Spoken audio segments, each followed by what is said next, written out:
Well, the undefeated NFC champion Dallas Cowboys played at Texas Stadium. If the Cowboys are in trouble, neither Tom Landry nor his players show it. Perhaps the reason was their opponents, the Chicago Bears.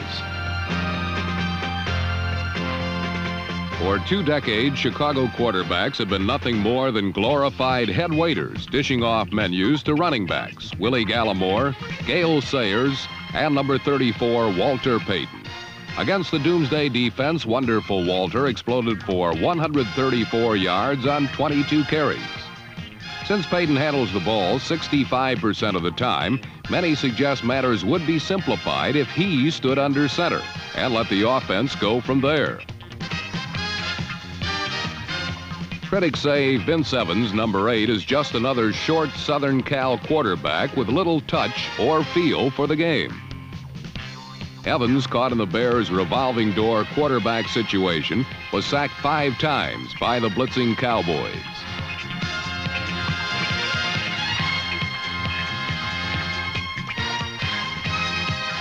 Leading an offense that is snidely characterized as a wing, a prayer, and a Payton, Evans displayed an uncertain arm, but the knack for scrambling out of desperate situations.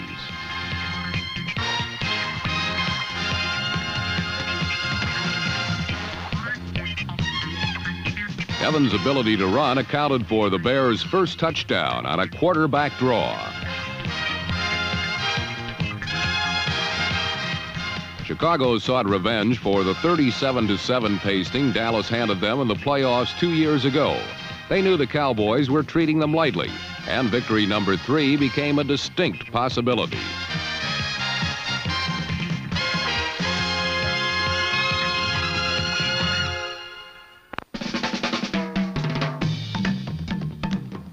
For many years, the Bears have been known as a tough team.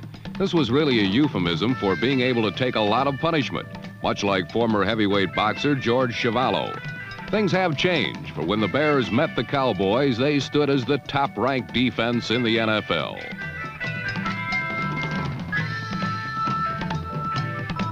To reach Roger Staubach, the Bears blitzed linebackers, even safeties.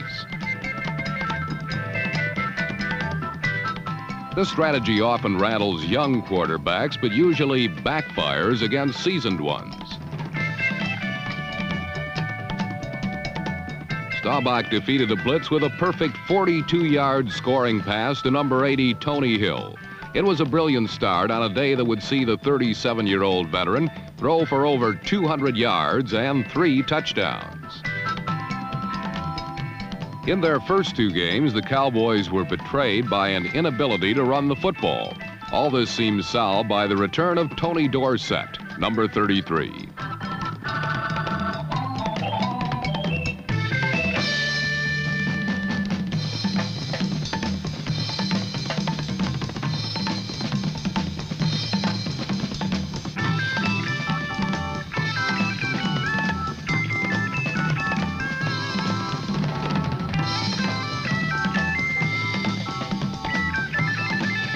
On the game, Dorsett rushed for over 100 yards, but this achievement was undercut by 3 costly fumbles that ruined almost certain Cowboys scores.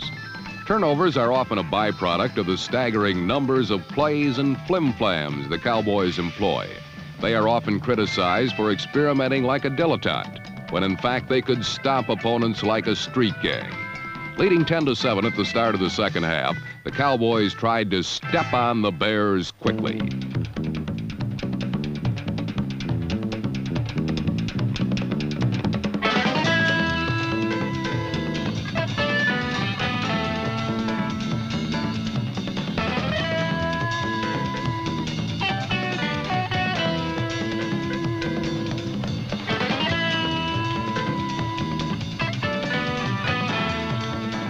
Rookie free agent Steve Wilson's 83-yard touchdown was wiped out by a clipping penalty, and a game that was once surely in the Cowboys' grasp soon got quickly out of hand. The Doomsday defense led the NFL in sacks a year ago. Coming into the Bear game, they had dropped quarterbacks just twice, and their old-time fury seemed to have vanished at the same time Too Tall Jones disappeared from the football field to the boxing ring.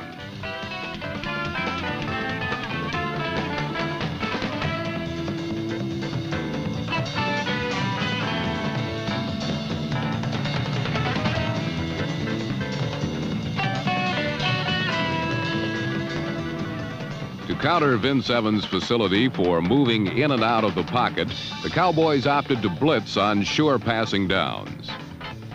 This strategy cost them dearly when Evans hooked up with number 83, Golden Richards, for an easy 52-yard touchdown.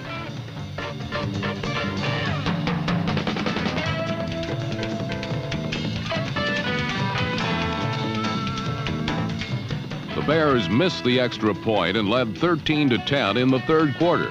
In their first two games, Dallas victories were predicated on Roger Staubach's remarkable ability to manufacture a score at every critical juncture.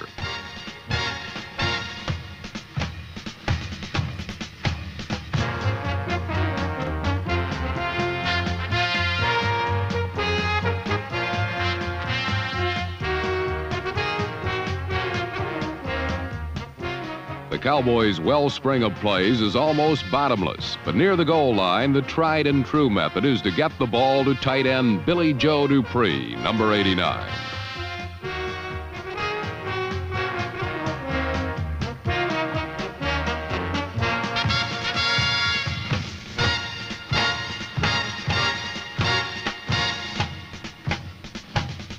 Dupree's touchdown made the score 17-13 at the end of the third period.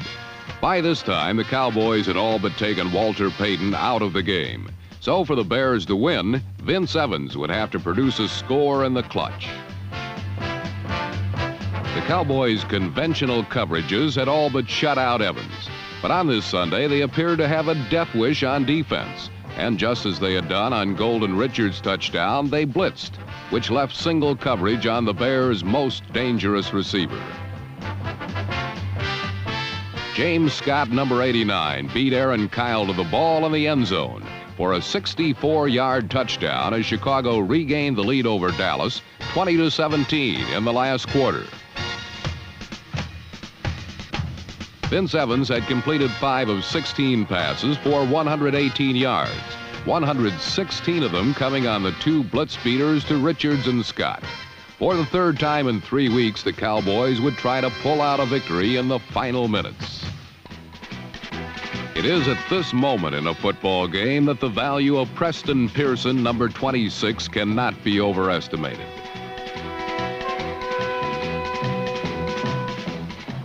In 3 plays, the Cowboys moved from their 29 to the Bears' 22. From there, Staubach delivered a seemingly innocent wide receiver screen to Tony Hill.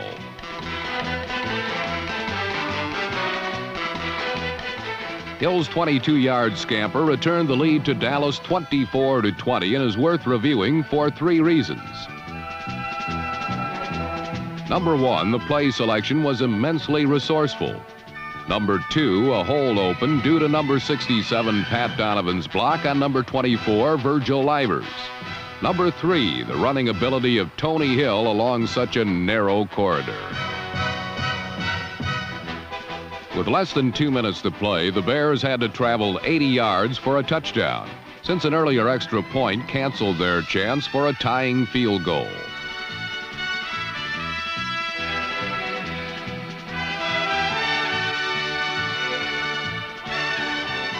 Two members of the resurrected left side of the Dallas defense made key plays. Number 65 tackle David Stalls made the first one, and then with a 4th and 8 from the 28, rookie defensive end Bruce Thornton applied the crusher.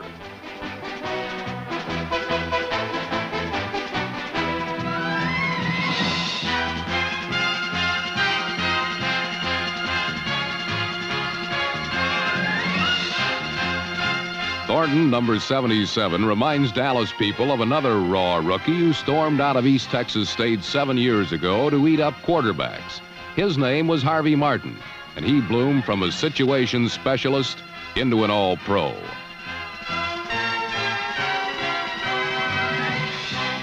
For Vince Evans and the Bears, there was time to anguish over what could have or should have been. There were many possibilities to explain the fermentation of some sour grapes, as Dallas escaped for their 3rd narrow victory to remain undefeated. Although the Bears' luck was bad this day, it was nothing compared to that of the St. Louis Cardinals.